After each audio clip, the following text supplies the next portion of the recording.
Call the meeting to order. Call the meeting to order. Please rise for the pledge. Allegiance to the flag of the United States of America, and to the republic for which it stands, one nation, under God, indivisible, with liberty and justice for all. Good evening, everyone. We will start with community forum. Is there anyone who would like to address the board this evening? Please say your name and address.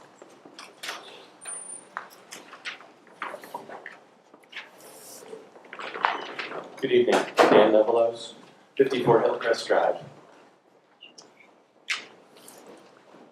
First of all, I'd like to thank the members of the Board of Education for their actions taken during last budget season to implement all-day K in the Vernon Public Schools. This is an investment which I have unofficially heard has already started to pay off and increase achievement in this year's kindergartners, and hopefully will continue to pay dividends as those kids move throughout the school system. This is a wonderful example of the Board of Ed identifying a need in our school system, bringing it forward to the citizens and town council, and advocating for the support of the funds to make it happen. I'm happy to see the board has decided to continue this process. It started last year at Maple Street Northeast by moving forward to fund all-day K in the regular budget this year at Center Road.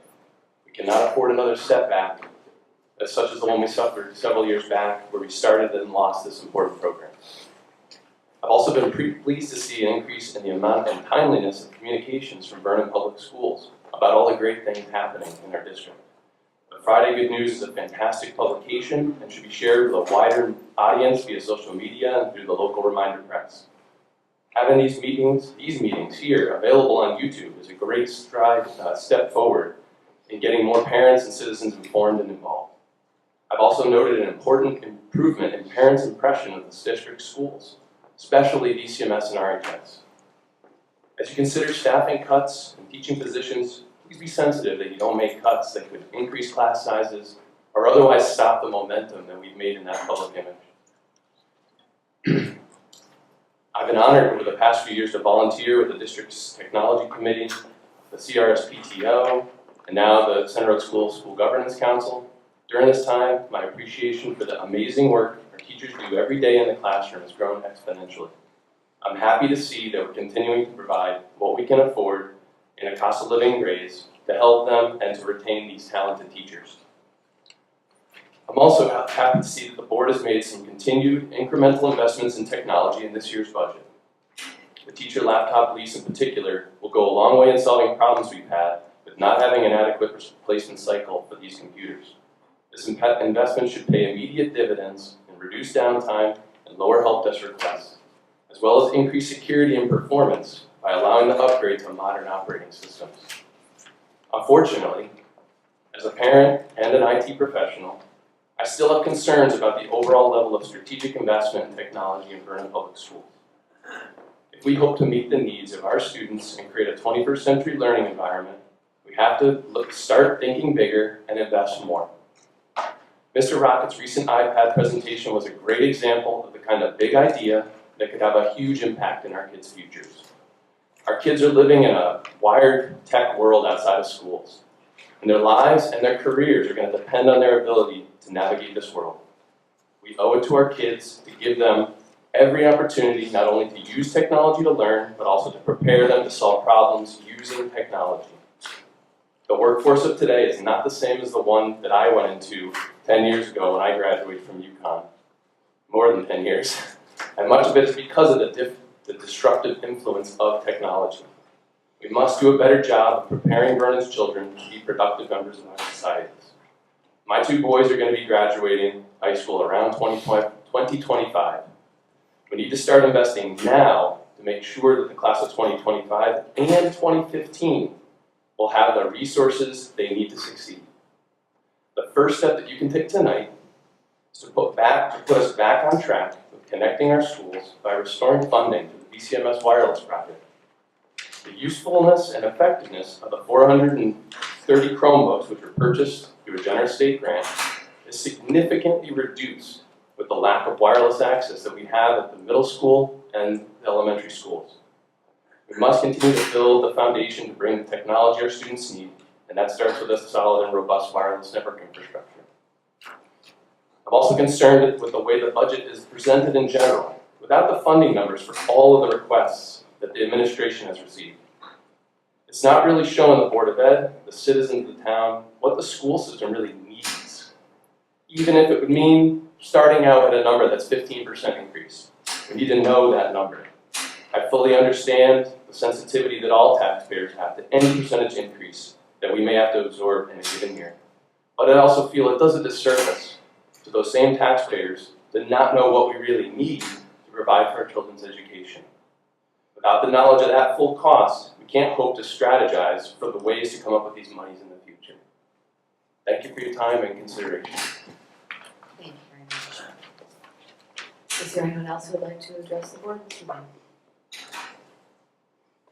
Okay, I just want to share, I had a parent who was hoping to be here tonight, and she was speaking along the same lines as Dan in regards to adding the money back in for the Wi-Fi at BCMS. And she was just saying that the teachers sometimes log onto their computers beginning of class and they're not on until the end of class. So it doesn't do them any good. So she was just lobbying for the addition of the $95,000 for that also. That's what I wanted. Identify the person for the record for Mrs. Buchanan, or is that it? It was Lynn Toller. Well, if there's no one else who'd like to address the board, we will move on to our budget workshop. Oh, so sorry. These are very loud this evening. Thank you very much, Mrs. Fisher. You have had submitted some questions. We do have answers to some of those questions as the handout for January 29. Question number 1, please provide a detailed list of computers that are 10 plus years old that are being used. Are they teacher computers? In what capacity are they being used? So these are just the ones that are 10 plus or 9 and 10 years old. You can see the teacher computers are divided by building, and the student computers are not. They're to find all of those. They were in our original inventory 2 years ago. These are computers that are not in closets. They are in classrooms or in labs. They would have electrical outlets. They would have, if necessary, network connections. So I can't promise, however, that there aren't a computer or two in a classroom that is so old, and as Mr. Neville said, or excuse me, as Mrs. Fisher just said, it takes a while to power up and do that. So I can't promise that there aren't a couple of these computers that are in classrooms that are just sitting and are not being used. But that would be the minority. These are all ones that are deployed, you know, they're not piled up in closets and things like that. These are all supposed to be used at this point. And there's a small explanation of that from Mr. Lemoy about what platform they can support. XP, I think, is no longer going to be supported shortly, as a matter of fact. How many 1 to 2 year old desktops and laptops do we have? The district has approximately 250 computers that fall in that range. Of that, 52 are the laptops we purchased this current, it says last year, but it's this current year, from our local budget. And then the agricultural department also has 15 desktops and 20 laptops that are 1 year old. So these are all our new computers. So among those 250, those are our brand newest. Secretarial positions are cut from the budget. Where are those positions located? We looked at one. These are the last things that were, or things that were cut last spring by the board in the previous budget and then put back in. It would be one 10-month secretary at the high school, one at the middle school. And I misspoke on Monday, the paraprofessionals would be in the same locations. Those were the same things that were cut last time. And so it's not Skinner and Lake, it is the high school and the middle school. It would be helpful to receive our debt per capita ranking and our Anglic list. And so those are in the, there's right on the end, yes they are. Right after page 4. The debt per capita, you can see that Certainly, Connecticut has one of the highest in the nation, debt per capita. And when you look at Vernon, the bottom half of that page, or bottom portion of that page, you can see that Connecticut is $5,246, so $5,200 per capita, whereas Vernon's is $1,965, just under $2,000 per capita. So that means that Vernon does not carry as much debt as Connecticut in general does, although Connecticut certainly is leading the way across the nation. The Anglic rating, which is the adjusted equalized net grand list per capita, that allows us to compare the wealth of towns. That's Exhibit B, and you can see that it's only Derg G that those are our comparables educationally and through our population and demographics. So you can see that Vernon is at number 149 out of the 169 towns. There are 5 other towns in Derg G that are lower than that. They would include Killingly, Putnam, Plainfield, Naugatuck, and there was one more. Torrington, right, thank you, I'm sorry, and Torrington. So there are 5 lower. So we're about a third of the lowest in our particular Derg, so there are lower. I'll tell you that numbers 161 to 169 do include all the cities in the state of Connecticut: Hartford, New Haven, New London, Wyndham, Middletown is in there, Waterbury, Bridgeport, etc., to give you some idea of where those numbers are.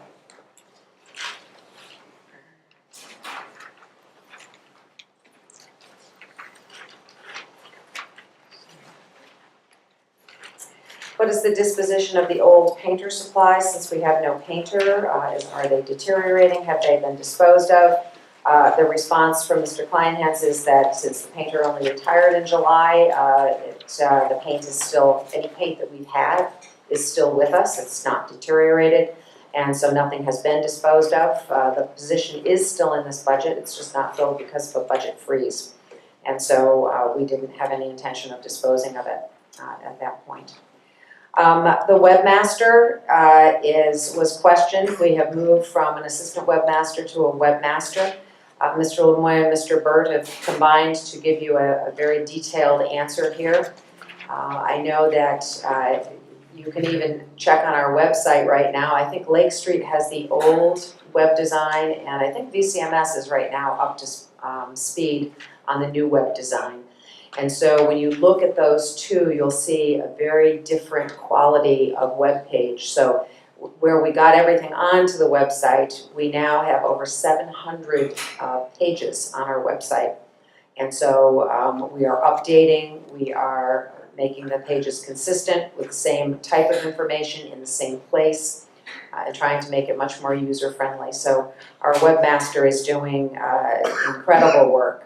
He specializes in using the higher thinking machine language and several other languages that he does his programming through, and he is a designer as well. So if you have any questions about that, both Mr. Lemoy and Mr. Burt are here if you have any questions particularly. Anybody have questions? The webmaster. Thank you. Excuse me, we have Comcast cable.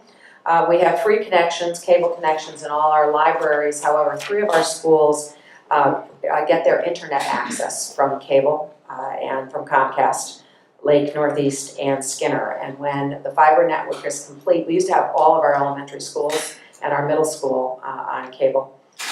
We were able to move the schools that are on the fiber off of that, and we will hopefully, when the fiber network is complete next summer, we will be able to delete that entire line. Not have any more. The Grolier and Britannica Online, these are sources that are used for students, that we do the online. We also have CDs, etc. And of course, there's the credibility of, Wikipedia, and anyone can put things on that, so they certainly need credible sources. And so that's what that comes from. Uniforms, Dr. Passell, responded. I know that Mr. Phelps last year did start a 5-year uniform replacement cycle, and so she is looking more closely at that cycle to make sure. There are some uniforms that wear out more quickly than others. There are some that are more costly than others, so she may make some adjustments to that. But the idea is that over a 5-year period, the uniforms will be replaced. Windows XP, machines, we have many that are not capable of running the next version up, Windows 7, and so we're hoping to retire many of those machines. Many of them are teacher machines as well. Possibility of a 4-day school week program. I have Exhibit C for you, which is 2 pages. And I have provided you with, I did a review of the literature, actually using meta-analyses. And so, this is just the bullets that I pulled out of that. I didn't cite the sources. I can give you those and give you the articles and those kinds of things as well. So it's being used right now in more than 120 school districts, mostly in the West. They are relatively small school districts, and again, mostly Colorado, Wyoming, and New Mexico. There's very limited research on 4-day school weeks, and so it's difficult to pull a lot out, but there is some. The majority of the districts using this are rural districts with less than 1,000 students. There are 4 models right now. There are some in the northern states that are using it, and it's not just those 3 states, there are others as well. That they do a 4-day week in the winter because of transportation and heating. Others do 4-day week work every week or every other week, so they go to school 9 out of 10 days. And another model is the 4-day week during the entire school year. Most districts do take Monday or Friday off. The use of that other day varies. That would certainly be, if we were doing that when professional development would be, it would be when snow days would be. So you wouldn't be adding on at the end of the school year. You would have those snow days on Monday. Sometimes it's used for sports, extracurricular activities, extra help for students, intervention. Depends on what the purpose of the 5th day is. If it is to close and save money, then that would be another reason. You generally save transportation and facilities. That would include electricity, utilities. Let's see. The lengthened day does provide extended learning blocks for instruction. However, the research shows that while they don't know that anything is, there's nothing negative about the research. There's nothing more than positive. There's no negative impact. But they're hard to find any academic positive impact. So and it's the research that's just not there in terms of that. As I said, there are fewer studies. Sorry, it's a little scattered here. Interesting findings were increased attendance. Now that of course could be that there's only 4 days, so there are fewer days to be absent. But it also could mean that you're going to work to get there. You're going to have your doctor's appointments, dentist appointments, orthodontist appointments on the 5th day. And so you wouldn't need to leave early, come in late, or be absent as well. Dropout rate was declining, which was very interesting. Fewer interruptions because you have longer periods of time for learning. Some districts saved in transportation, food costs, because you're only feeding 4 days a week. Substitute teachers, of course, you would save there. So there are some issues that have to be considered if the board is going to do that. So childcare, so we have most adults that work on a 5-day schedule. So we would have, in this town, 3,500 students without an adult, and not all of them, but some of them without childcare on that day. Student fatigue, that was just mentioned within the research, that It's a very long day for students, so if we start at 7:30 and we end at 4:30, that is a very long day, so they'd be doing a lot of work in school, probably not as much outside of school. At-risk students, sometimes that does put a different burden on them because we're going longer days. However, it also may connect them more because it gives them opportunities outside of school to connect with a job and things like that. Contact hours increase, but that needs to be taken into consideration. Are we increasing, things like people like the nurses, the paraprofessionals, the teachers, the administrators would all increase. The food service people would decrease because there was one less day. Bus drivers would decrease, so the contact hours would be different.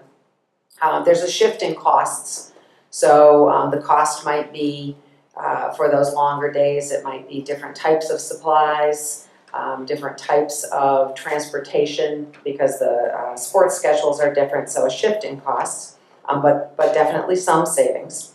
And then the legal and legislative, and that's what the district in Massachusetts that is exploring this is up against right now.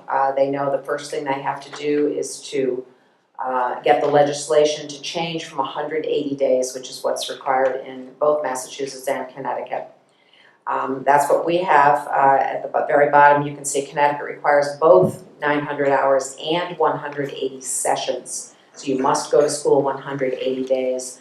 So in backing out in Vernon's schedule, just using the 13-14 school year, if we started on Friday, August 2nd, 2013, and had 4-day school weeks, having the Christmas break that we have now, having most of those Monday holidays. Good Friday would be the only Friday that would not be going to school.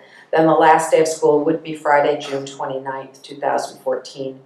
As I said earlier, there would be no need for snow days. You would have those on those Mondays. You would just come in.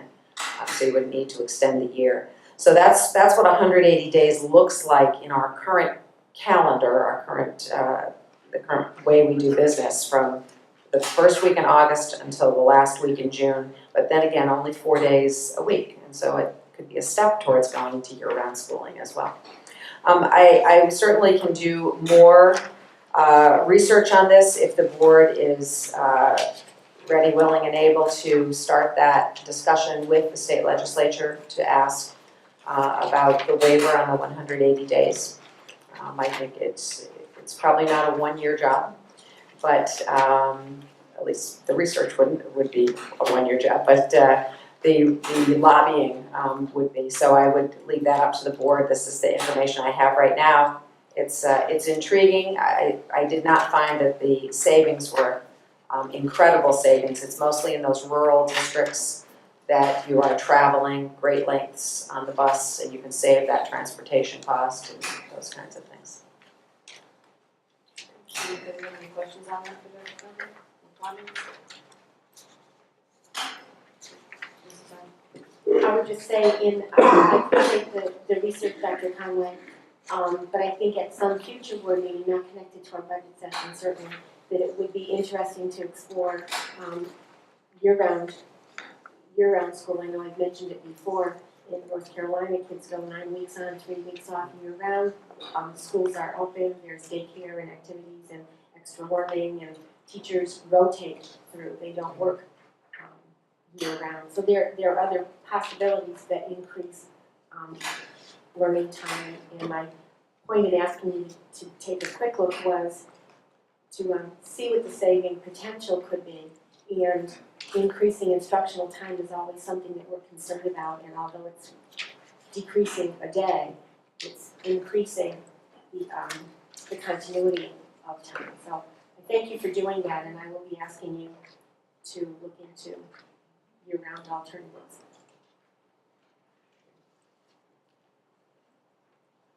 Any other questions or comments on it?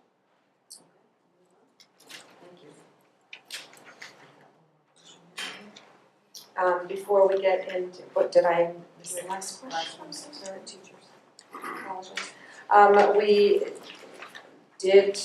We were asked, and I decided to put it in the questions rather than leave that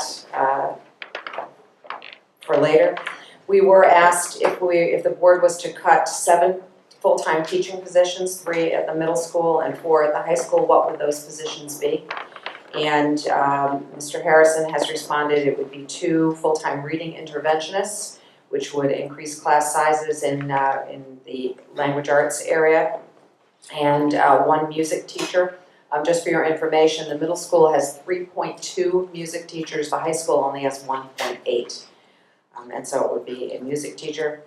And at the high school, 1 special education teacher, 1 mathematics teacher, and 2 technology education teachers. All of those positions through attrition. And I'm sure Mr. Rocket can address that if you would like to when we get to those particular cuts. But I wanted you to have that information right away. Thank you, I'm sorry, I forgot that.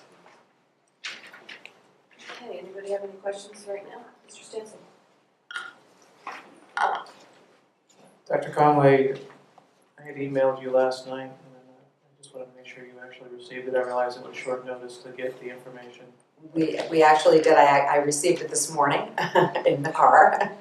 And the question that was received was, is it possible to have a lease for the wireless at the middle school? And so Mr. Lemoy and Mr. Burt and Mr. Picaro and I did have a brief conversation about it. We thought the idea was intriguing. There wasn't time to really research that today, but certainly that is something else to look at. So it's a possibility. I do know that the bond passed yesterday, and so I know that the town is looking very, very closely at every single lease that they have, whether it's an operational lease or it's a capital lease.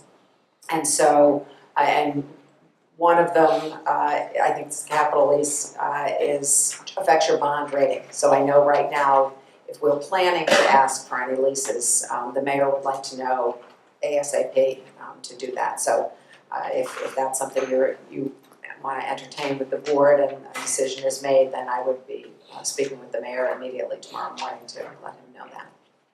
Thank you. But I don't have details, I'm sorry, but we were intrigued with that. Okay, I just wanted to make sure it wasn't off the table already. Thank you. Mr. Gould?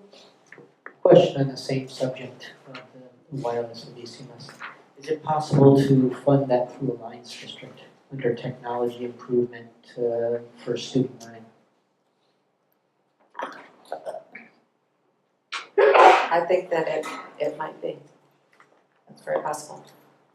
I'd like to see us pursue or investigate that as quickly as possible, only because if we could do that, if we put it into the budget and then have to cut it, I think there could be it could stop us from being able to do it through the Alliance grant, right? If we try to put it in the budget and it That gets is cut. correct. So before we try to do anything with the budget, if we could get that answer, that would be appreciated.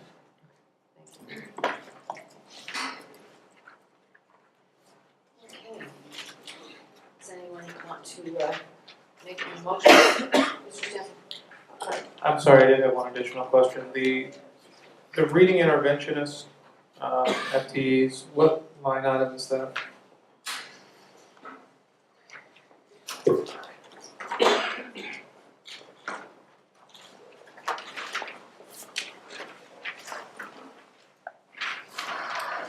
Five 1113, the first page of the VCMS budget. It would be about 3/4 of the way down. VCMS reading instruction, Amy Gallo, Patricia Gerard, Deborah Halpern, Jessica Grady, Stephanie Shipper. Thank you. And you said you indicated that you thought that those positions could be eliminated through attrition. Those are the only 2 that cannot. All of the others were through attrition. You have to remember that we have 17 retirements. And so there are a number of people at the middle school. It would be a domino effect. So if there was a reading teacher who had an elementary certification, that reading teacher would be moved to an elementary position, and another reading teacher that only has reading would be moved into that reading position. So that's how it would be determined. Thank you. Multiple certifications. Mrs. Buell had prepared a document on all of the special programs that Vernon Public Schools has. She had prepared it for a presentation she was giving in the fall. And so she does have this, and she may have updated it today. I'm not sure she did update it today. So, but she does have this, I don't know if you just want it for information or if you would like her to go through it. I know we were talking about the Vernon Elementary School program and a few other programs the other night. So she did prepare it and provide it to you. So this is, or you can just wait, if it comes up, she can certainly answer questions. So I just wanted you to know that you do have that. Do you wanna hear about the special ed now? Or do you wanna do, other motions? All right, we'll wait and see if it comes up. All right, does anyone wanna make any? Would you mind if there's been changes to the worksheet? Because this is the season. The most significant changes are in under district, the last two lines, other post-employment benefits. You will see in that line in the central office area that it does say OPEB under the pension line. It was our understanding that since we have had to fund the unfunded liabilities in town, that part of the contribution we gave to the pension was going to both of these areas. We can't do that, pardon? OPEB? This one right here? One we originally, No, Because I just gave you a new one. no, didn't get a new Mr. Poole, are you holding them? one. Am I hoarding? Are you hoarding? Here, I have, no, I only have one extra. Sorry, Yeah, I didn't realize it was moving.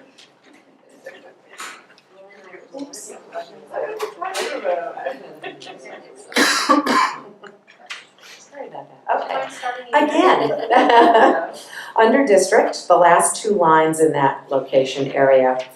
Around 2009, it was determined, I can't say by what agency or what entity, that towns, including school districts, towns needed to have a fund that could fund all the unfunded liability that we have. That's post-employment. And so pension is one of those things. And so if everyone cashed in on their pension today, the town should have enough money to fund that pension. It doesn't generally happen, but it's a liability if we don't have that funding. Additionally, there are other post-employment benefits. That's what OPEB stands for. And they might be a death benefit. It might be medical insurance that is being paid for partially by the school system or by the town. Life insurance, those kinds of things. And so it was recommended very strongly by GASB, which is the accounting principal people, that we, everybody in the state of Connecticut anyway, create a fund. The town did that. They created it in 2010-11, I think it was. They created that fund. And like many towns in the state of Connecticut, rather than funding it fully, they are funding it as they go along. They're adding to that fund every year.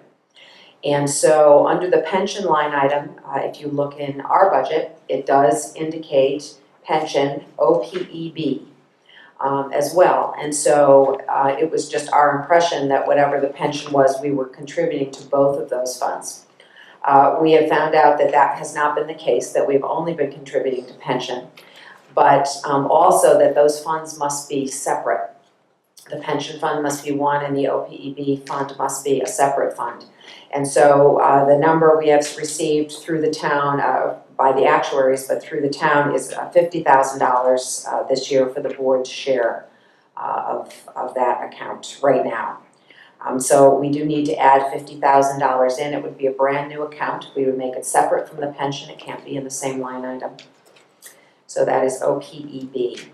In addition, the actuaries have come back, this is all at the same time, with a higher number for our pension contribution. The actuaries do this, and they're kind of always a year behind. And so we need to be adding $16,000 to the contribution that we've already added. So you can see in the notes there that it's a total of $88,000 or 14% increase there. So those are two items that have been added in. And I think that might, is that it? Mr. McCarr, did I miss one? Chair. The other changes were to the workers' compensation and data processing. Oh, thank you, I'm so sorry, yes. And thank you. Workers' compensation, we did get those numbers through Mr. Ludicky, through the town, but from Mr. Ludicky finally, and we can reduce that by $40,000. If you recall, it went up by 130, so that means our increase to that account is $90,000. Data processing, we were very, very grateful at the town council meeting last evening. The council agreed to use, and I'll forget what it is, it was grant funding for road repairs. Is that correct, Mr. Ward? Very close, town aid for road. Town aid for roads. So in layman's terms, that's what I would think it was. So town aid for roads, the council did approve funding to be used for the fiber connections this year. And so that will offset our data processing, and we're able to reduce what we had increased by $170,000. So we're quite pleased with that, and very grateful that the town was able to do that and that the council approved that. That means that really our increase to that account this year is only $14,000 as opposed to $184,000. So that is significant. Thank you. I don't know why I didn't remember that. We talked about that all day. I think those are the only changes to this. So 2 reductions and unfortunately 2 additions as well. Mrs. Arden? I think we ought to take those reductions right away. I move to reduce the budget by $40,000 in the workers' comp account and by $170,043 in the data processing account. Is there a second? Mrs. Bush? Second. Any discussion or comments? All those in favor? Unanimous. Thank you. Mr. Holt? I'd also like to make the motion that we add to the budget the 2 items remaining are aligned to the pension, the $50,000 for OPEB, and the town pension, $16,000. Mr. Kemp, second. Any comments or discussion on that? Mr. Stanton? Just a curiosity question, on the OPEB account, how does that work since we can't carry through year to year? The pension, we pay the town for our Okay. people's pension, and so that's it's kind of they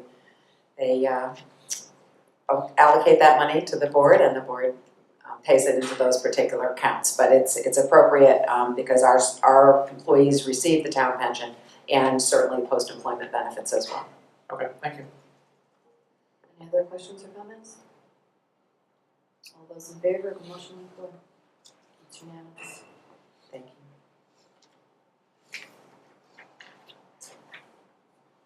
Anyone else want to make any motions? Mr. Kemp? Well, there are a couple of items that we tabled the other evening, and to discuss them further, they need to be removed from the table.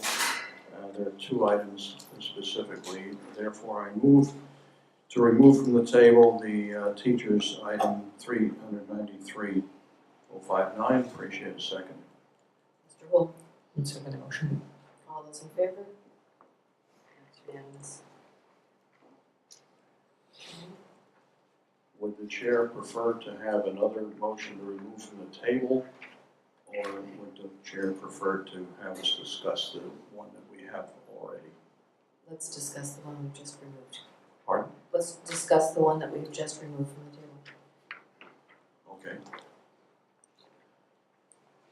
I'm not sure what the intent of in the mind of the person who wanted to table it, so it was, and there was possibly some more information that was expected to be provided in the 2 days that have come by, and It has been provided. pardon me? It has been provided, and question number 12 tonight addresses that. Okay, so if everyone is satisfied with whatever the information is, we should be in a position to vote. Does anyone have any further questions on Mrs. Arden? Is Mr. Brockett here? Mr. Rocket is here, yes. Mr. Harrison, by the way, is at the Evening of Exploration, so unfortunately, none of them could be here this evening. So, sorry, but Mr. Rocket is here. Could I ask Mr. Rocket a So question? you want to come forward, Mr. Rocket?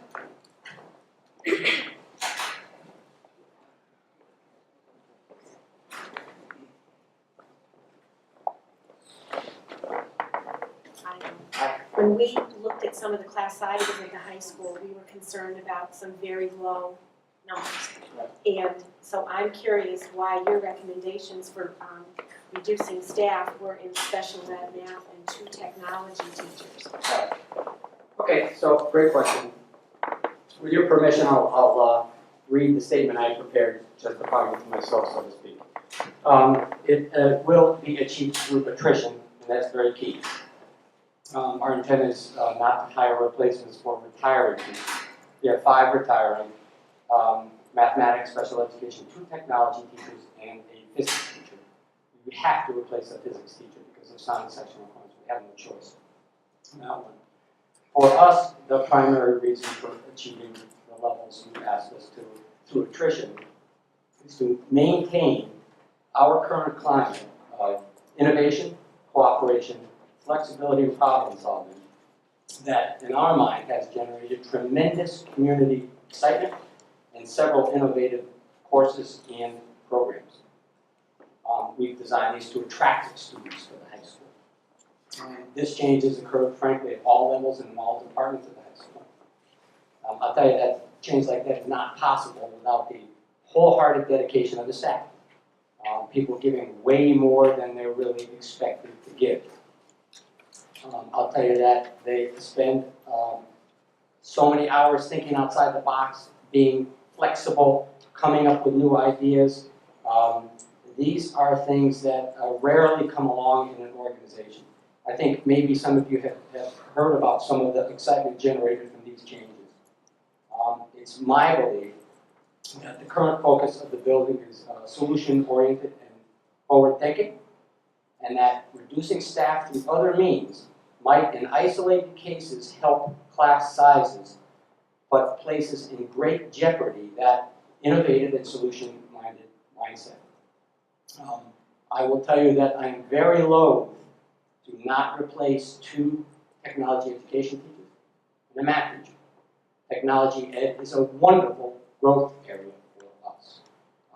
And we have tremendous math needs. But every place I look, there's a tremendous impact. I'll just go over some examples. If we don't, for example, lay off world language teachers, that effectively means all the extras they're giving, doubling up on Spanish 5 or AP French and combined with other classes. That doubling up, I'm afraid, will be at risk.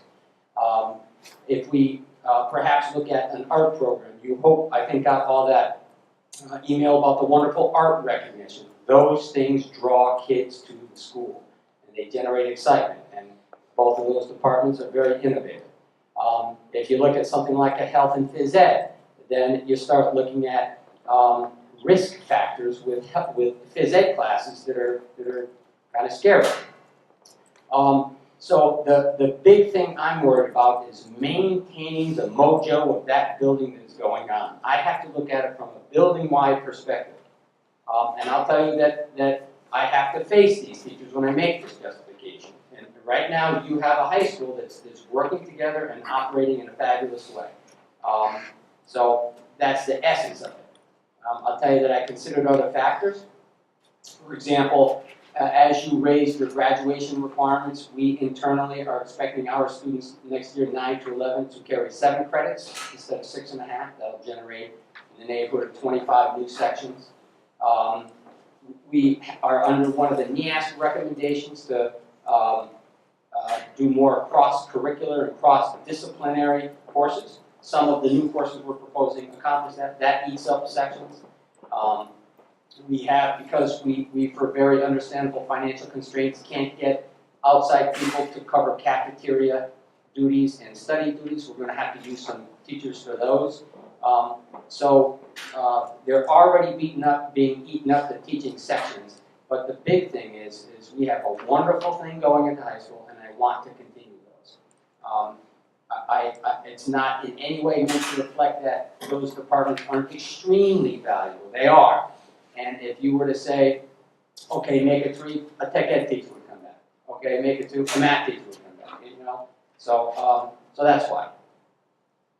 In essence, it's to continue the outstanding organizational synergy that's going on in that building. Mr. Stansel?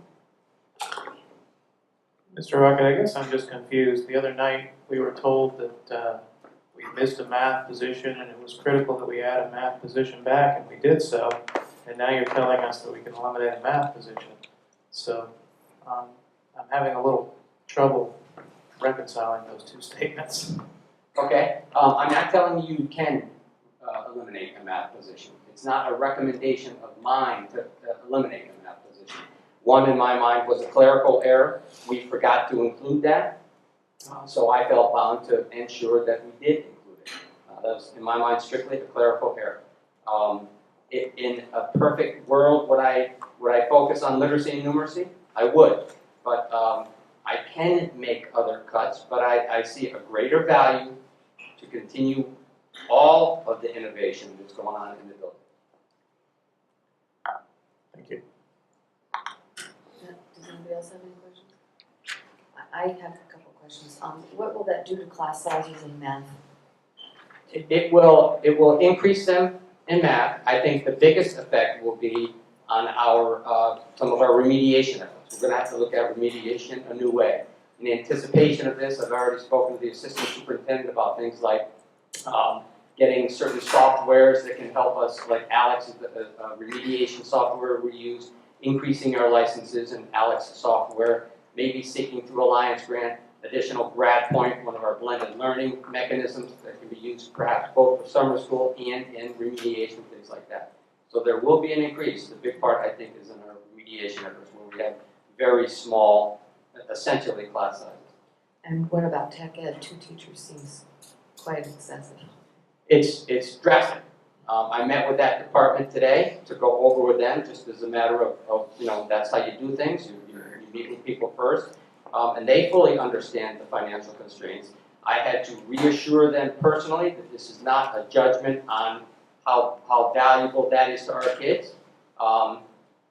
The 2 teachers that are not retiring are outstanding young teachers, both with tremendous leadership potential and flexible in what they teach. I said to them, I'll take your recommendation on whether we focus on 2 areas that you can specialize in, or that we maintain a finger in each of the pies, so to speak, for future growth. And frankly, well, not growth, but future, you know, earning back these positions. So they're aware of that. They're not happy, but they're understanding. I've reassured them those spaces will not be otherwise reallocated, that all the time and expense we put into them will not be used for other purposes, other expansions, things like that. That tech ed is a big area for us. But again, you know, we're under a constraint, and this is the way. So I'm assuming we'll be offering less tech ed courses because of that? Yes, ma'am. Most certainly. Okay. Mr. Stansel? Thank you. Mr. Rocket, can you detail what areas tech ed covers? Well, they have a variety of areas. I put them very broadly in our graphics arts production, like various graphic designs using computer programs. We have an automotive lab. We have explored expanding that certification down the line. We have what's essentially CNC, you know, computer numeric control type milling machines and machining things, and so that's a pretty good lab. We have a very good operating wood shop, and we also have our green technology / STEM shop. So it's extensive. Any other questions? I am kind of surprised. I was expecting to see more teachers at the middle school than at the high school for these cuts. And I don't see any classroom teachers at the middle school, and I'm surprised because the numbers are very low in those classes at the middle school. I did express exactly the same thoughts to Mr. Harrison last night, and he did respond this morning. that his feeling, well, I said that your class sizes are small and that's why the board had requested cuts. And so he responded that he felt these were classroom teachers. Certainly it's going to increase class sizes in the music department and it will have students receiving their additional reading classes within their language arts block. So that was his response. I did bring that to his attention. You said they presently have 3.2 music teachers? That's and the high correct. school has what? 1.8. Why is that? Do they offer more music classes there? That's just the way it's always been. Mr. Davis travels down and teaches. He does, he's the 0.2. Mr. Davis is 0.8 at the high school and 0.2 at the middle school.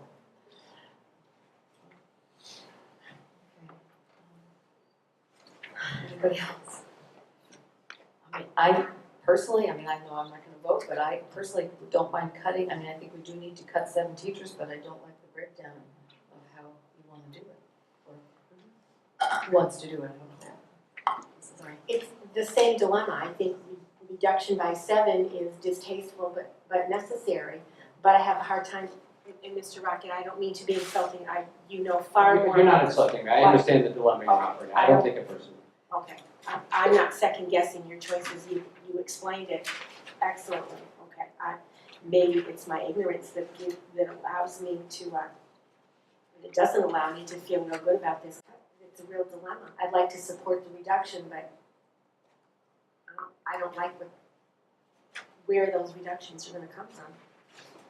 Mr. Stinson? I'd have to echo the sentiments that while I agree with our goal number and what we're trying to achieve, as I look through this course catalog and think about this department essentially being cut in half, that strikes me as troubling. Not every kid is going to go off and be a computer engineer or an accountant. And for a lot of kids, there is a lot of excellent programs in here that I worry would no longer be available. Mrs. Bush? Through you, I think to ask Mr. Rocket. Will the courses that are available be on like a rotating basis, or are they going to be eliminated? No, I'm consulting with the 2 remaining tech ed teachers on that particular thing. I don't want to let go of any of the potential capability in terms of exactly what's offered next year. There's always that timeliness issue. We have these proposals we put out to students. They sign up for various courses, and then we allocate based on the student requests. My preference would be that we maintain expertise, so to speak, in all those areas. And both those teachers, they're quite capable, and so they can step into the other areas. One concern is the fire technology course. Is that going to still be available? Right now, one of the retiring teachers is the only one certified able to teach it. Whether or not we hired someone, I would still have that particular issue, even if we didn't cut anybody from that department. That's a very unique qualification that down the line we're going to have to replace someone. I too have a very hard time cutting technology when the technology education teachers, when I know that is such a important thing for our students to get the basis of technology and have options for future employment down the road. I agree that it's going to be a very difficult thing to cut it, those teachers, the way this is laid out.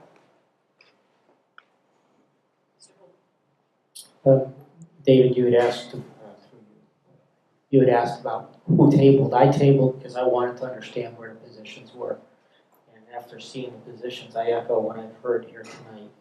I'm concerned with what would happen in the technology area. One of the questions I would have is there anybody else in the building that would be qualified to assist those 2 teachers with any type of learning? Potentially maybe someone out of a VOAG who may have some of the qualifications needed. Are you thinking anything like that? I'm not aware of any other technology education certifications. It's an extremely difficult one to replace under the best of circumstances. We had planned to offer a course next year, which we're excited to present to you down the line, called Publications, which was a melding of our yearbook, our literary magazine, combined with the actual production and marketing of those. So our plan had been to offer that to satisfy NEAS requirement, cross-disciplinary work, and to give kids real-life experience in producing and marketing something.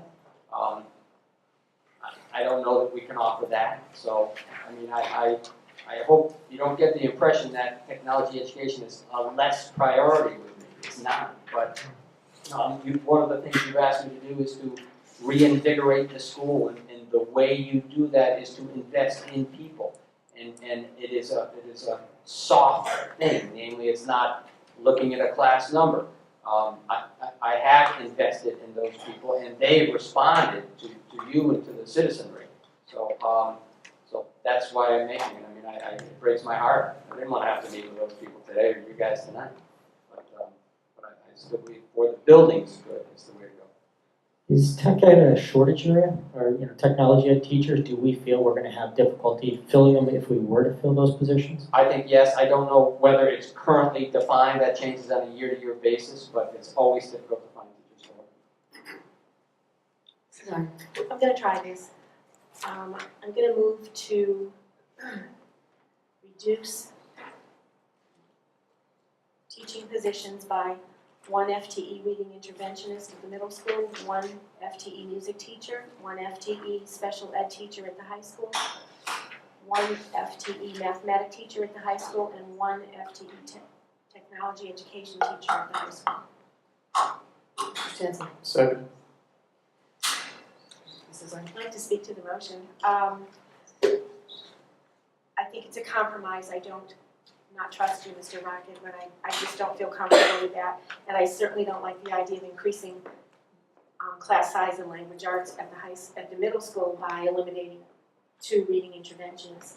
And I would also suggest that if we're going to consider reductions, I think we need to feel very strongly about going back and considering administration. I know Dr. Conway told us that she reduced administration by 1.5, but it was a position and a half that we don't need any longer. So we're not hurting. We're hurting the teachers and the kids in the classrooms. We're not hurting administrators, and I think we need to if we remove these 5 teaching positions, we need to take a serious look at removing an administrative position as well.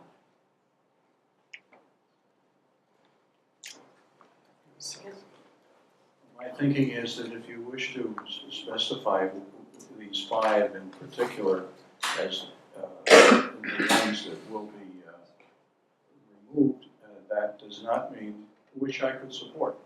That doesn't mean I'm not going to follow with a motion to reduce 2 additional unspecified teaching positions. And so as much as I'll support the motion, I just want to say that I'll be following with another one. Now,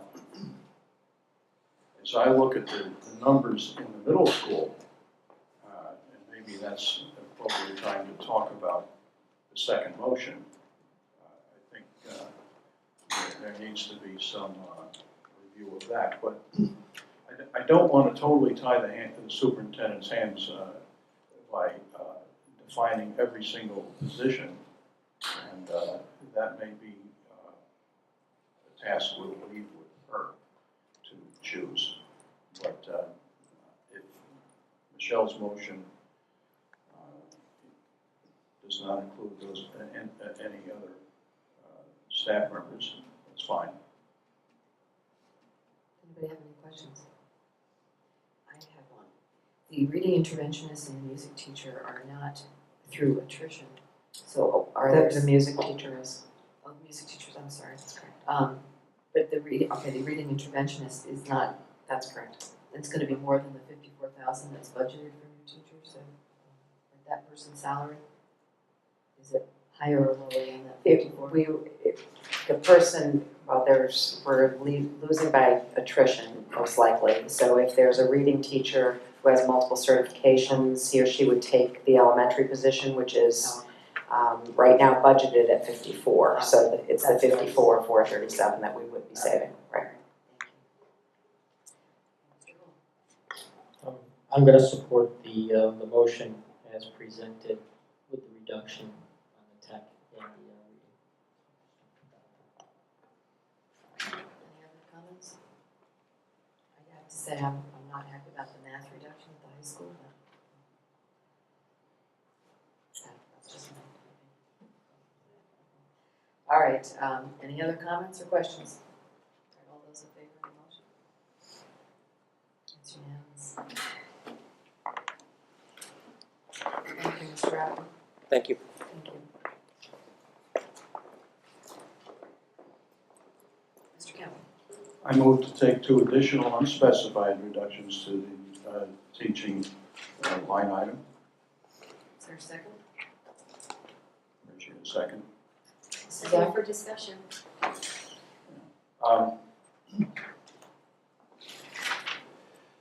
Well, as I said, I would much rather have the superintendent ultimately make the decision. We're not comfortable with some of the discussion for or against at the high school, but I'd like to expand the discussion to review the middle school numbers. I mean, the various sections have, if these are accurate, I trust they are, there are sections with 10 and 11 and 12 and 14 and 13. There's one in here with 9 and 11. And I'm only mentioning each of the various numbers because if you color code it, you'll find your color is all over the pages of 6th, 7th, and 8th grade. It's not just 1 or 2 that have that number of students in a section.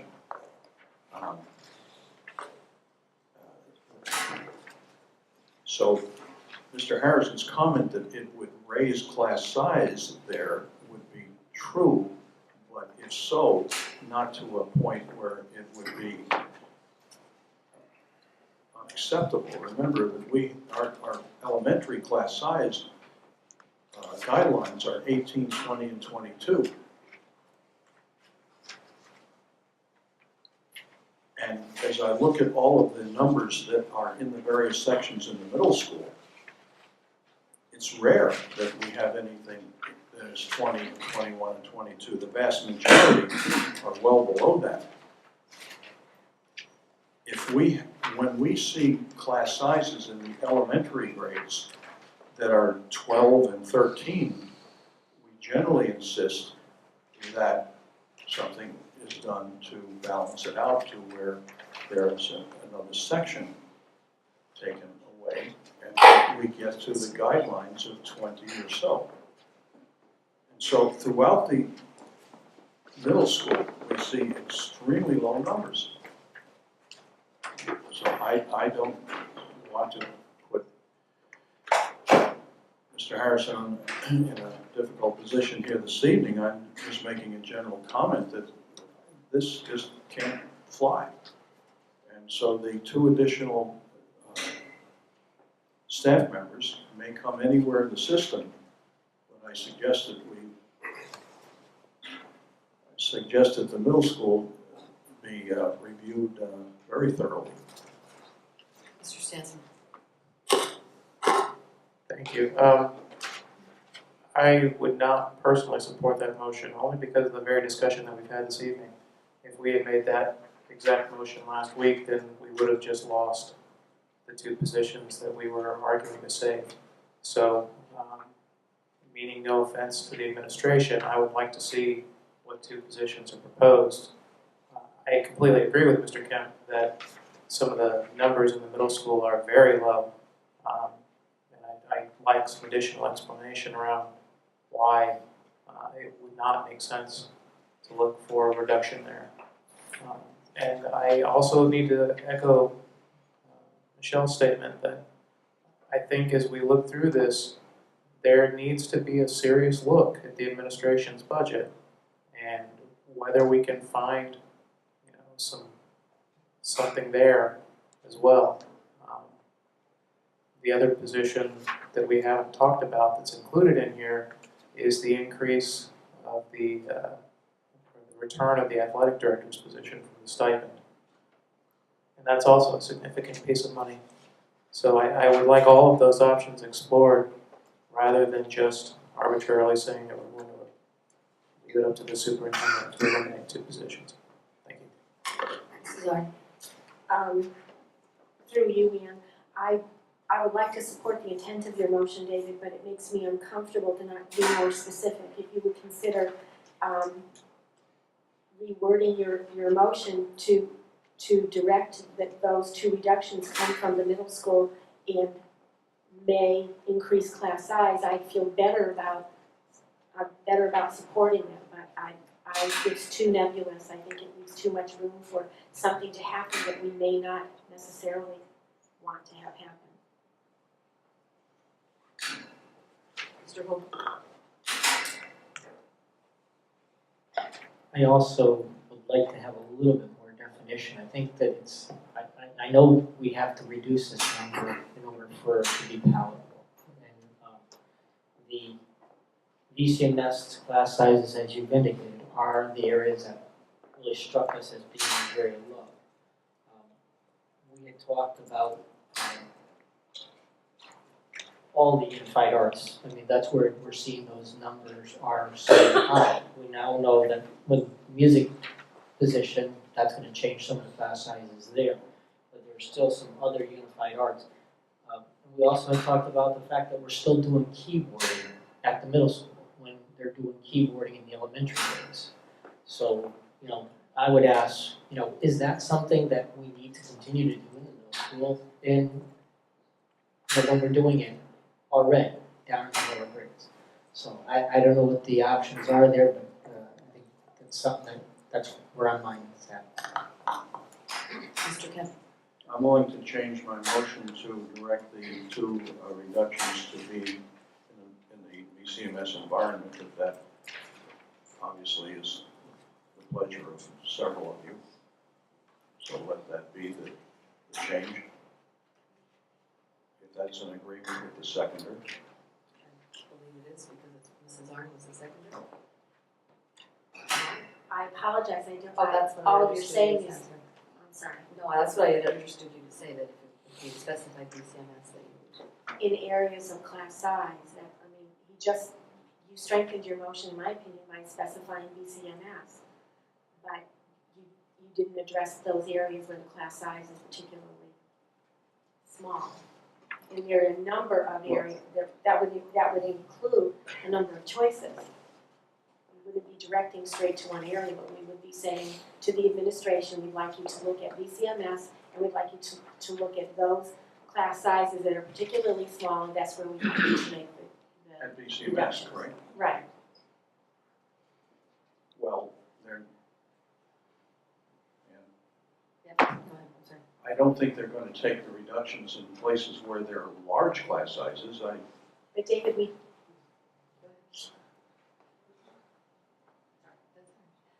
So, but Mr. Rocket made some suggestions that were very defensible, and we still found them to be something that we didn't want to do. So I don't necessarily think that those reductions that we're expecting would come from those small class sizes,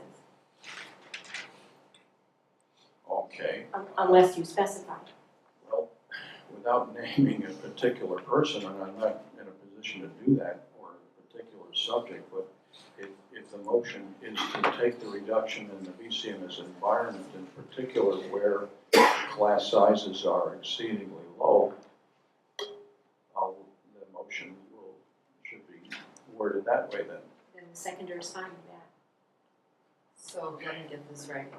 The motion is to remove two teachers from VCMS where the class sizes are low? Is that? Yes? Any other? If I may make a comment, and I certainly can bring that information to you on Monday before you pass the budget, so you still have another opportunity to. And Mr. Harrison will be here Monday night as well, so you'll have that information. Or Mr. Hope. I would support that motion that targeting VCMS and specifically the areas of class size. Mr. Stanson? If we do choose to act on the motion tonight, I will support it, but I would actually prefer that we wait for the further information in Monday night's meeting. Mrs. Zarni, you had your hand. I was gonna suggest the same thing, I didn't realize that was an option, so maybe to bring the two positions to us on Monday would be better. Sorry, with me, if you'll make a motion to table, we can do that. So moved. Is there a second? Second. Okay, any further discussion? All those in favor? Okay, we'll table that until Monday night. Okay. Anything else we want to do tonight?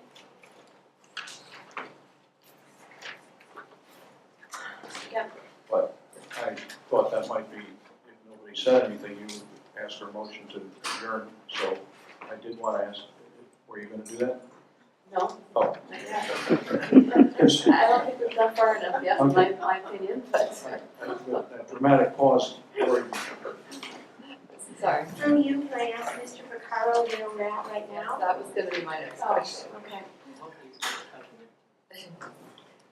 Through the chair, the board has made motions to approve $651,188 in total cuts to date, bringing our budget to $52,262,571,000.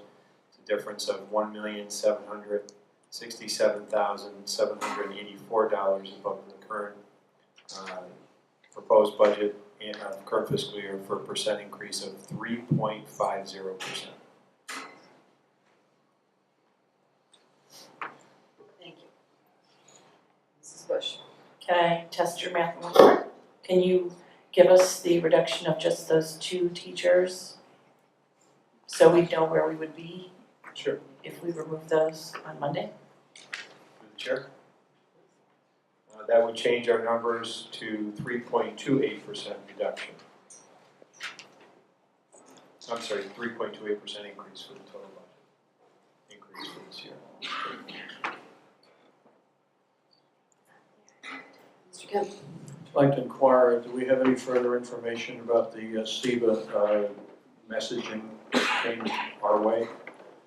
Yes, we did. All we have are minutes from a meeting. Mr. Burt, did you have that information on the Connecticut International Baccalaureate Academy? You want to share that? As through the chair, yes, in a meeting in August, all we have is some a vote that took place that said that they were going to accept a grant from the state to help pay defray the cost of that. We've not had any further confirmation of that. Well, I mean, they could accept the grant and still bill us so that they could do whatever else they want to do. I'm not sure how we can leap to the conclusion that we're not going to be billed at all. I don't think we built that into next, that was a comment on this year's budget. We didn't build that into next year's budget. We reduced it by 10, but not because of SEBA. We just thought we were bringing students back. I'm sorry, Mrs. Fisher, I just jumped right in. We thought we were bringing students back to the district. And so that even though we're increasing the account by $40,000, we thought that would be adequate as opposed to $50,000. So SEBA affected this year's budget. There's no guarantee that it would affect next year's. Correct. Well, okay. Is there some way we can get some clarity as to what SEBA intends to do? We can try. Through the chair, I'll make sure we have an effort on that before our next board meeting. Okay, thank you. I got a question now. Mr. Kemp. I appreciate getting the data on the adjusted that grand list. It articulates by town. I was hoping to see the debt per capita by town. It does identify Vernon, but as we did get a town by town comparison, I would appreciate if the town could provide us rankings of where we stand, and possibly Mr. Ward has that available. If I can respond prior, that data was very difficult to come by.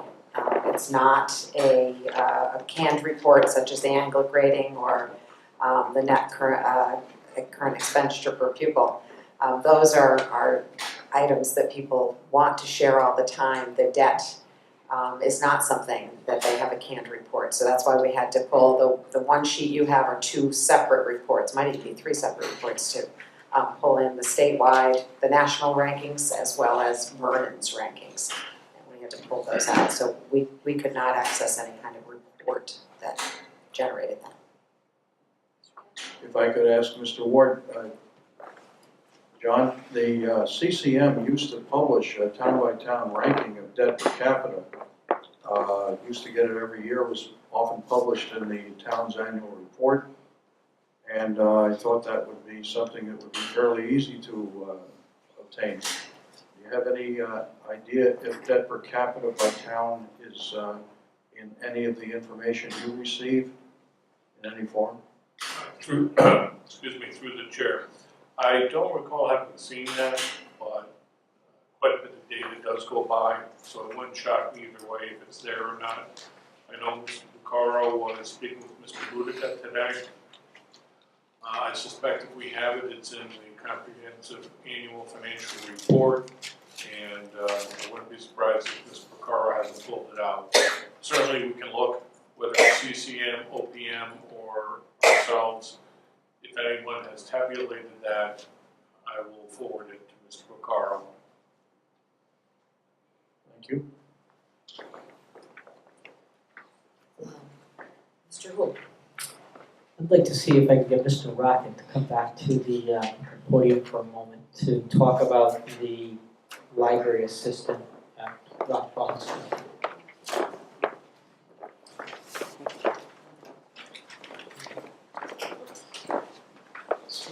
My question for you, Mr. Rocket, regarding the library assistant. I know one of the things when we were talking about the contract this year, we wanted to get kids out of study halls and into more classes, and we did things, we took actions to try and increase the number of kids in classes. I want to get your opinion of if we reduced the library staff from the 2 assistants and 1 librarian to 1 assistant and 1 librarian, what kind of effect do you think that would have on the building as a result of some of the other changes that could be coming next year because of more kids being in class?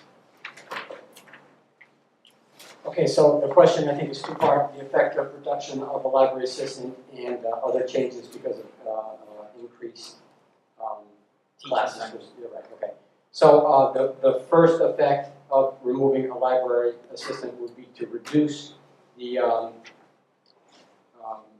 abilities of the Library Media Center director to teach and to facilitate the classes, because she will then be dragged to more mundane tasks like, getting equipment for people and checking out books, stuff like that. Anytime you reduce the clerical staff, somebody has to do it. And with 2 assistants and 1 library media center director, if we get that out, the work still has to be done from a clerical perspective. So immediately, I think she would become less productive in her ability to assist teachers in accessing information in the library, which is a big part of her responsibility.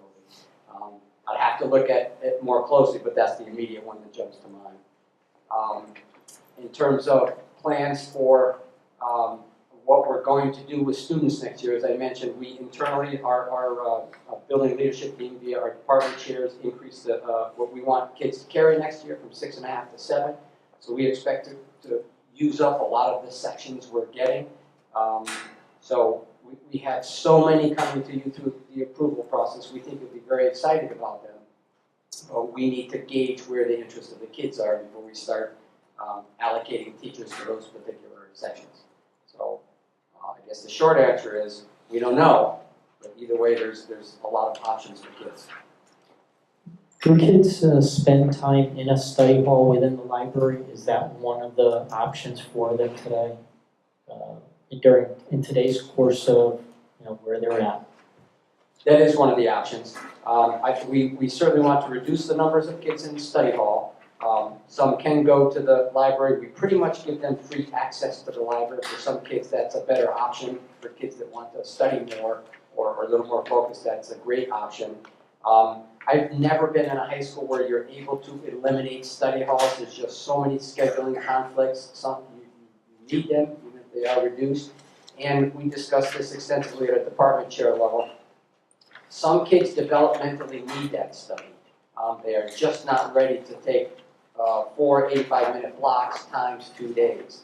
They need time to process, to go over materials again, etc. And we need a place from which we can draw kids for remediation. You know what I mean? We might schedule them for a study knowing that they'll need remediation, and then when they're finished, they can go back to the study for some period. So we expect to reduce the numbers in study hall, but we never see them being eliminated. Again, our numbers indicate we're using the library more. Some kids go there to study. Classes come in regularly. Part of our library media center director's SLO is doing various assessments on classes and seeing what effect she has. So that would be used. Thank you. Yes, there is there's also one of the secretary positions that we had talked about. I believe, Dr. Conway, you had indicated one would be at the high school and one would be at the middle school if we were to put those on the box. Is that correct? And I guess I'd just like to hear your thoughts on that position as well. So that caught me a little off guard today. I was not at the Monday's board meeting, so I was surprised at that. So we had begun re-examining our responsibilities of the position. It's not the person I'm looking for, it's what the person does. And when we first lost or the person transferred, we lost the body from the position at the beginning of the year. We did an extensive reshuffling of jobs.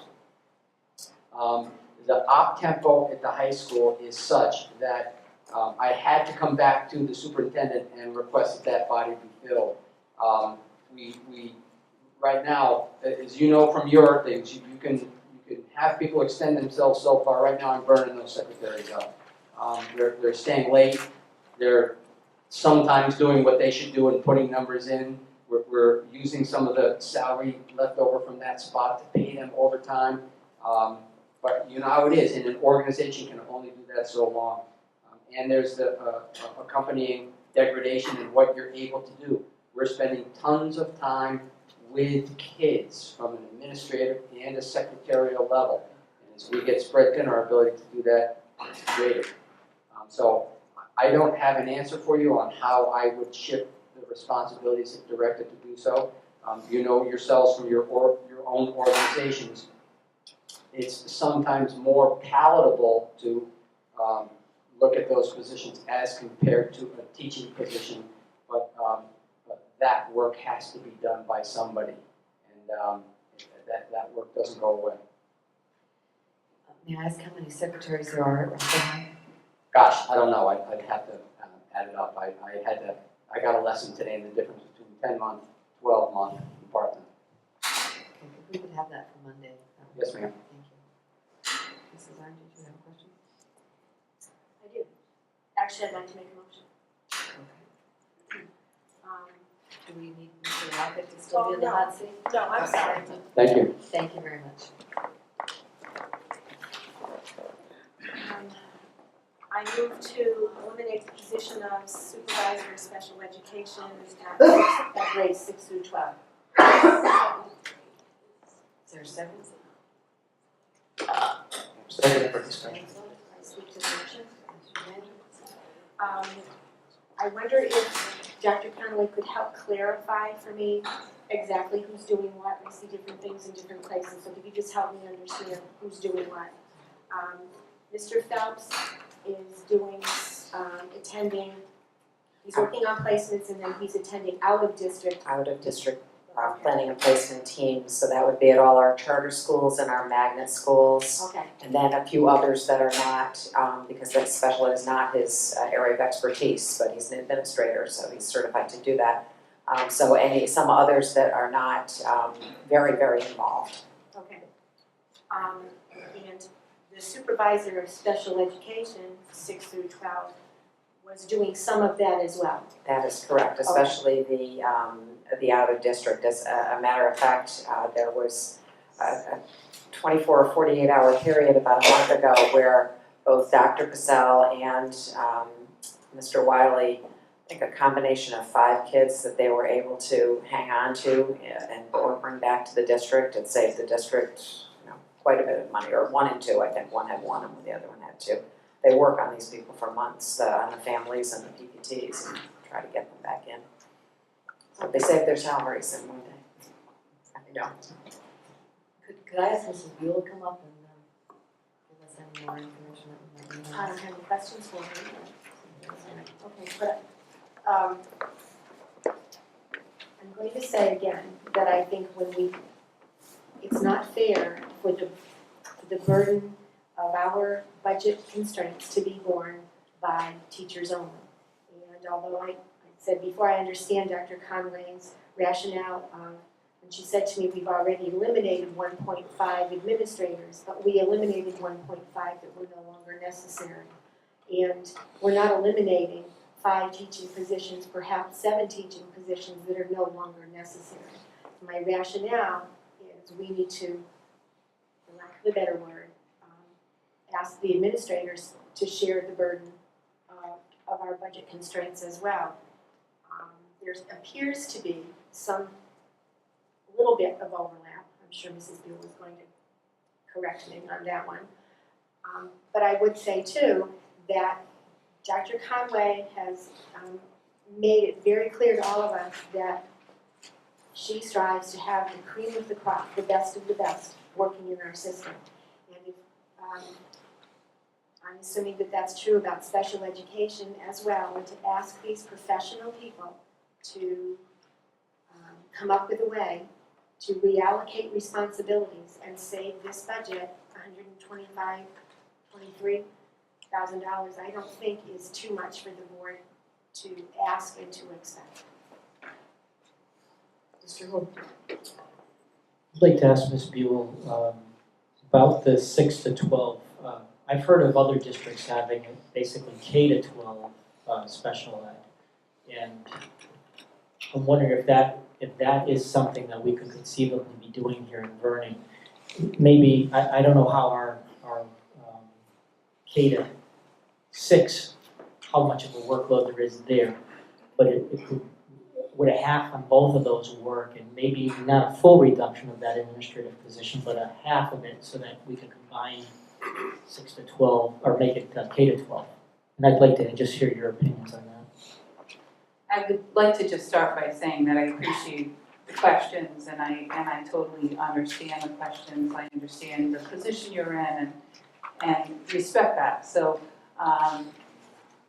you pay me to develop and provide students with the appropriate programs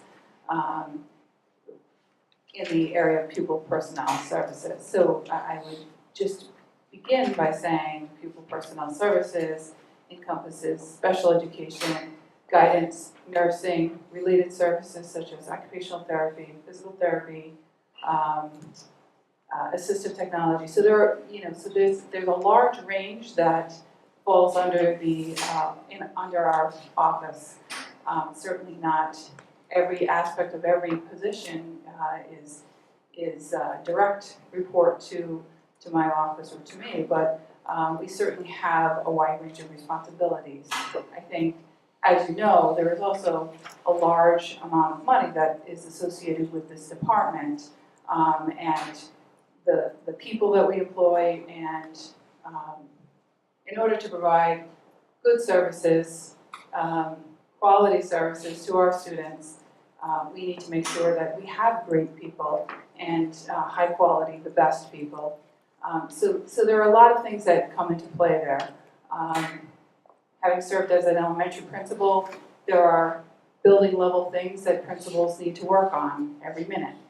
Having the opportunity to serve for you under the Office of Pupil Personnel, there are a huge number of things that also are responsibility that don't fall under building administration. And so there's some oversight and there's some movement, a wide range of programming options for students that are necessary in order to number one, meet the legal obligations for our students, and number two, support Vernon Public Schools to not end up in litigation when we're not providing appropriate programs. So I would say to you that, it is a balance, and I'd love to say to you, yeah, let me cut you another, let me cut you 50,000 or, 100,000, whatever the number might be. I would love to be able to do that for you. I have been reflecting on this for months. I've had multiple conversations with the superintendent, the assistant superintendent, with all the people that serve in the department. So, we continue to have these conversations, and I think Dr. Conway's initiative to bring the Futures Education folks in to come in and spend a significant amount of time reviewing our programs and on every level, everything that pupil personnel touches, to the finances, transportation, related services, programming. They're looking at IEPs, they're looking at staffing, they're looking at philosophy of individual people in the department. So I know that's a long-winded answer, but I think that we are looking, and I continue to try to support the right thing in Vernon. So I just can't tell you that I think that we can cut. We already have cut $50,000 in the risk account under the Futures Education, which may be a recommendation from them to say, you know what, you can cut a half-time person somewhere. So that might be where we realize the $50,000. Certainly, I'm going to tell you that if we cut additionally on top of that, I just think something will give. I don't know exactly how that will, play out, but it's obviously just like anywhere else, it will play out. So I guess the 6-12 and K5 really is 3 to 21. So the range is, we are obligated by the law to service children the day they turn 3. They need to have a program which requires our early childhood and special program staff to go to the families, meet with families, talk about the services that young children are already receiving birth to 3 before they come to the school district. We then need to analyze whether or not they continue to need special education services under an IEP through the Vernon Public Schools, and then develop programs for them. So, and you can imagine that moms and dads who are having service providers in their house, who their babies are turning 3, have to say, here, go to school. So that's a process that takes time and a lot of work. The other piece happens as well. I mean, we talk about changing programs as we go, but when parents of 5th graders are sending their babies to the middle school, again, we're talking about another transition. And I will tell you that Mr. Wiley, as the secondary person, spends a lot of time meeting with families. I can tell you that there have been families that said, I'm not sending my kid to that middle school. They're not going there. That's my baby, and we're not ready for that. And so Mr. Wiley will take families, and they'll tour, they'll show families what the middle school has to offer, and what does the high school have to offer, and beyond high school for some of our students that need that. That's time and energy that saves you dollars, because I think it saves us by keeping our students in district and showing parents that we do take care of children, we do provide appropriate programs to them. So I see some of that being impacted, honestly. I think that, we'd have some difficulty doing that. Dr. Conway is correct. There was a number, I believe that, there were, I have it here, but there was a number that I think five students were, instead of going out of district, or one was returned, a lot of time, a lot of energy to support that family to feel comfortable, or families to feel comfortable that we do have appropriate programming It's not, we don't just say, trust me, it's okay, we're gonna be okay. So those 5 students this year, $296,000. So you wanna cut a salary, it's, you could cut a salary, but I'm not sure that I can continue to offer these kinds of savings to you because I, Addie Buell, would love to be the one to go and work with these families and build those relationships, but I can't do it. And so I just don't have the time to do it. And I think something gives. And so it might be the student that's been outplaced doesn't come back at a, tune of $75,000, $80,000. So, we all make choices, and I respect that you're in a tough position, and I respect whatever decision you make. I will continue to do the best I can for our students and our families, and I will continue to do what you've asked me to do, what you employ me to do, is provide the best program I can for students with disabilities. Just follow. So what I heard you say is this really comes down to the burden of proof that the district has to prove that we can offer students the programming they need in our district so that we don't have to send them out of district. And that takes a lot of time and a lot of effort on our part to do that. Otherwise, the parent goes and they say, we're going. We have to let them go, unless we can prove otherwise. It's a struggle, and then what happens is we get tied up in litigation, mediation, due process. So there are legal proceedings that are afforded families with children with disabilities that, then I get tied up into, or the supervisors get tied up into, and I'll be honest, I don't think the principals have the availability to do that.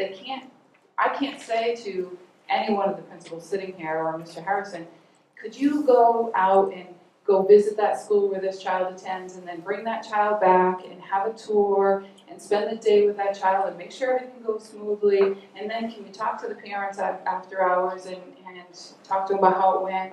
They just don't have the time to do that. They're doing all the other things you pay them to do. We really are working in tandem to try to provide programming for all of our students. Mrs. Owen? I wouldn't suggest, Mrs. Buell, that the job that Mr. Wiley did was not important and didn't pay for itself. What I'm suggesting is that there might be another way to perform those responsibilities. Are you telling me that without that position, those things won't happen? Not at that level. Yes, I can tell you that those things will not happen to that degree.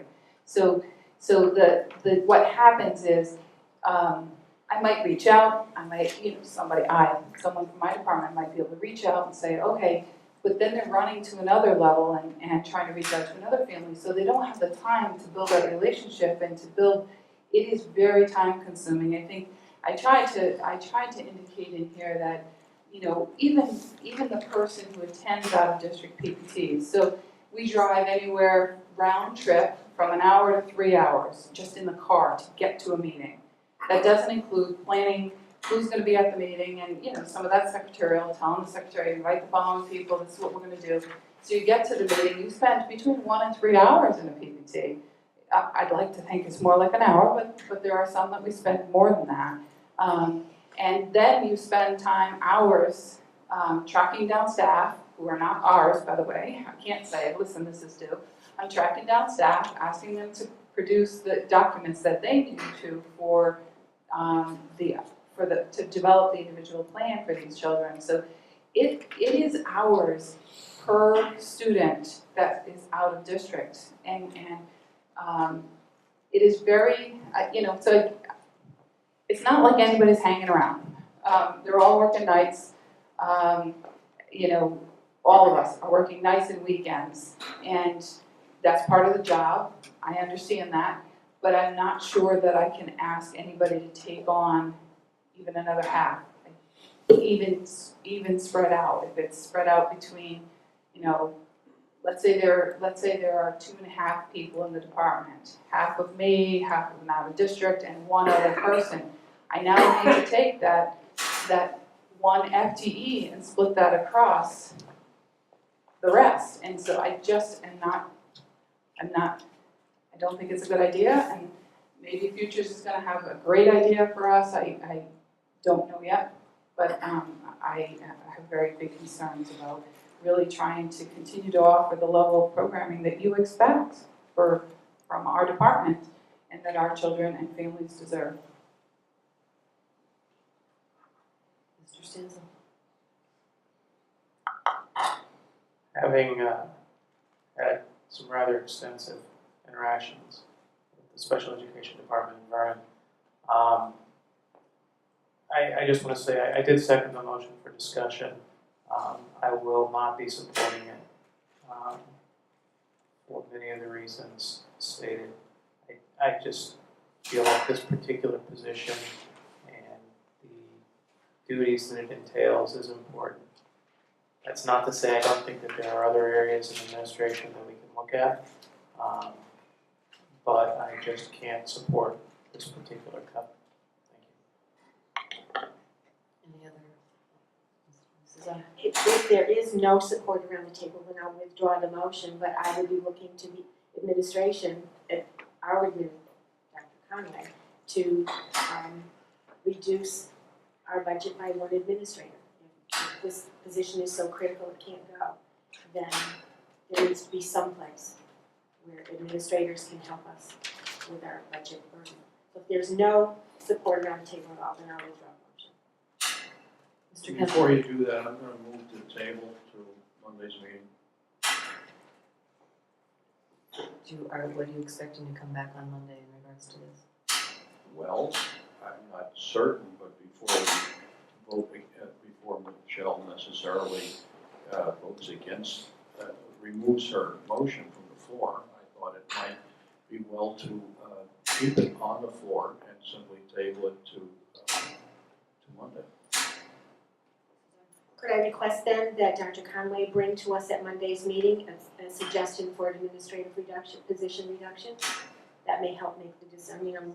I understand the suggestion to table, I'm fine with that, but I'd like some alternative information provided for Monday. Point of order, there's a motion to table, have we gotten a second yet? I'll second Well, I that. made a motion, but We need it a does second. need to be We're gonna have tabled. discussion. Excuse me, it needs to be seconded. Stanzel? I'll second the motion.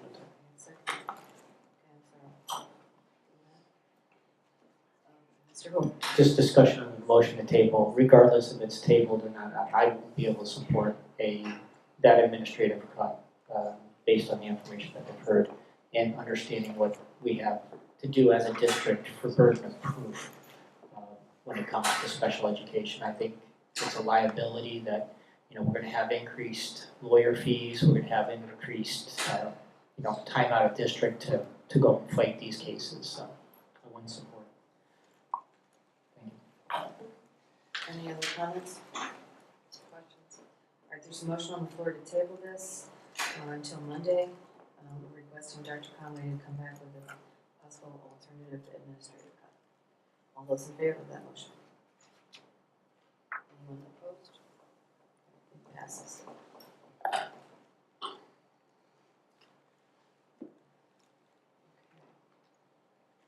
Anybody have any? Thank you, Mrs. Field, very much. I appreciate it. Mr. Stanzel? Ms. Fisher, performance fuel waves, my Oh, apologies. sorry. Almost. Yeah, And- almost got out of it. And it may not even require this fuel. Account 51113 under pupil services. That account salary appears to be doubling, and I was just trying to understand where the other 0.5 FTE was coming from.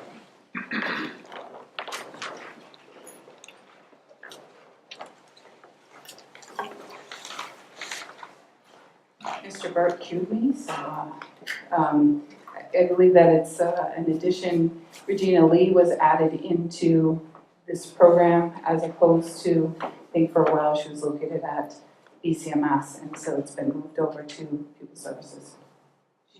She does work across the district, gifted and talented teacher. Correct, but are we saying that this is a 0.5 increase, or was the 0.5 already in the budget somewhere else? Thank you, Mrs. Fisher. She was originally, so this is her third year, that sound right? First year, She was 0.5 and funded through the Office of Pupil Personnel. And then the board increased that in the current year, so she is, now this is the third year, the second year she was a full-time person, and then this year she was also full-time. But I think she remained she's in pupil personnel now, so we funded her from there, but she must have been in the middle school budget. She has been full-time last year and this year. Okay, thank you. Mrs. Arnold. Just clarification on two of your slides, Dr. Conrad, regarding student information system. There's not a page number, it's budget priorities, continue. Student information system is listed at $40,000, Yes. and then a few pages later, it's $20,000. Are those to be added together, or? $40,000 is the cost. One of them is the cost and the other is the increase. We had $20,000 in the current budget for the maintenance, the fee that you have to pay every year for them to assist you with the program. And that was the two finalists, we now have chosen one, but the two finalists both charged $40,000. So it was an increase. So you can see in one, it would say, so in under budget priorities, excuse me, the funding full day kindergarten, that's the amount including, that it costs, including benefits. The curriculum money, that is the amount in the budget. Teacher laptops, that's the amount. The content filter, that's the amount. The Apple management and the student information management system, that's the amount in the budget that's being budgeted. And yet, when we look at, that would be under 13.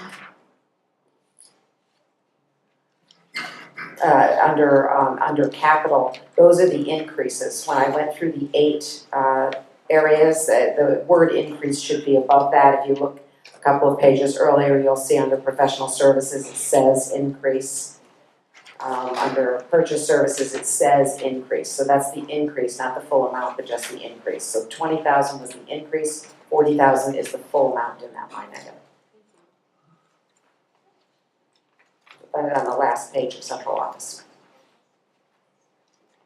I just remembered my question from like a half an hour ago. Mr. Picaro, the 5 teachers that have currently been cut, does that include their benefits, or can you give us an idea of what their benefits are? Through the chair, we have reduced benefits at the last meeting, so this is just salary. We already made reductions to our medical benefits, health insurance benefits in the last meeting, so I'm just looking at this from a salary reduction and not touching the benefits because I think we are at rock Taking bottom. a risk, okay. Yes. Okay, thank you. Does anybody else have any other motions, questions? Mrs. Arnold? Just a question. With all the technology in the system and the comments that have alluded to, perhaps it's not all being used to its fullest potential. I'm wondering if it makes sense to talk about at some point a technology coach, someone across the system who could coach staff in how to fully implement, how to use, not just turn it on, but how to use it to its fullest. I know that there's staff that struggle with that, and to have the technology to spend what we're spending and not have it used to its fullest capacity is troubling to me. I'd at some point like to talk about a district-wide coach for technology. It was actually in Mr. Lemoy's first proposal to me. Oh, we haven't talked. So, yeah. You're not a plant, huh? No, I'm not. He was actually asking for one for each school at that point. And so we had a little difference of, we came to a meeting of my mind. And you agreed at 0? I agreed. Yes, one of the first questions had to do with professional development, and part of the answer included a very extensive breakdown of the substitute absence, the absences requiring substitutes and also the absences not. And what it turned out that, what it revealed was that we had 3,893 days altogether that had both subs and not. And divided by 180 days, that's 21.6 years that we didn't have the advantage of people in the classrooms. And it's $60,000 each, that's $1,300,000 of loss to us in terms of talent. Now, to replace that, and I assume it's $75 a day, we pay substitutes. And $75 a day times those 3,000 or so, where substitutes were required, that's over $250,000 that it costs the board for substitutes. So, I didn't know it was that big a number and that many days lost at all. So I was thinking that maybe it would be a good idea to ask the administration to look into the general subject of substitutions and why we have as many as we do and what we pay for it and what the soft and hard costs are in managing all that. So what I'd like to have happen is that we send out a RFI to the vendors who provide information and services in the area of substitute staff servicing and learn from what they're capable of doing in terms of what it would cost us to manage it and what it might save us in terms of labor and what our procedures are at the same time. So the motion is to direct the administration to issue an RFI for substitute staffing services by March 1st, 2014. Appreciate a second. Sorry, Mr. Stevens. Second. By March 1st, you said? Yes, I thought that was a reasonable time to. It's not an RFP now. It's an RFI. So I don't think that would be too difficult to do in that time frame. Does anybody have any questions or comments? Mr. I'll support the motion. I don't believe this is going to help us in this year, but maybe in future years. It came out of, just surfaced through our questions and I thought it would be apropos to follow up at this time. Mike, can I ask a question? By getting a substitute staffing service, you think that will reduce our need for substitutes? Is that what you're getting at? Well, not only the cost associated with it, but what we do, I have no idea. How we recruit them, how we screen them.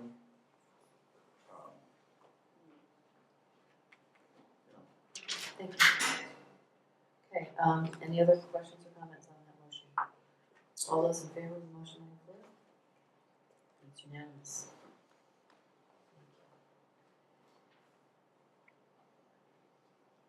Okay, anyone else have anything for tonight?